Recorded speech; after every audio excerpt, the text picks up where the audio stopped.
Everyone, আজকে আমি কয়েকদিন আগে আমি আমার গাঁদা গাছগুলি এই সাইডে এনে রেখেছি।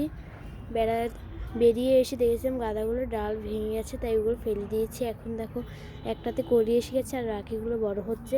আর এটা অন্য ধরনের গাঁদা, আর এটা বড় হচ্ছে। ভাবছি এটাকে বড় টবে রিপোর্ট করব কিছুদিন বাদে। তারপরে এই গাঁদাগুলোকে দেখো, এই গাঁদার একটা ডাল ভেঙে গেছে। গাঁদাগুলো সবসময় অক্ষণস্থায়ী, কেন জানি না। সব গাছগুলো, আমার বড় গাছটা মারা গেছে, খুব কষ্ট হচ্ছে। তাও ছোট গাছগুলো আছে, তাই একটু একটু কম কষ্ট লাগছে।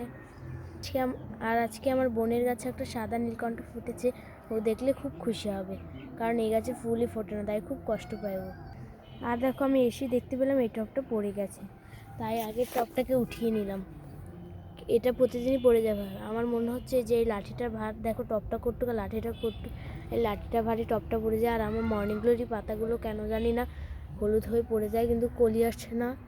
তারপরে ভালো করে দেখলাম যে এখানে কড়ির মতো কী জানি, এটা কড়ি নাকি পাতা, তোমরা আমাকে জানিও। আর এই নীলকণ্ঠের বীজগুলো বড় হচ্ছে। এটা হচ্ছে বেগুনিটার আর এটা হচ্ছে সাদাটার।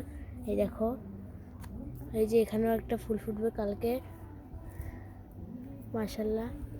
আমার এই গাছটার কী হচ্ছে বুঝছি না, পাতাগুলো সব ঝরে পড়ে যাচ্ছে। যে এটা হচ্ছে এই গাছ টকচুই, এই দেখো পাতাগুলো কীরকম হয়ে গেছে আর ঝরে ঝরে পড়ে যাচ্ছে।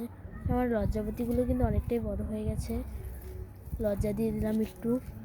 আর এই যে এটাও বড়, আস্তে আস্তে বড় হচ্ছে, একটু খুব আস্তে আস্তে। আর এই দেখো আমার গাছগুলো। আজকে ভিডিওটা এই পর্যন্ত, টাটা।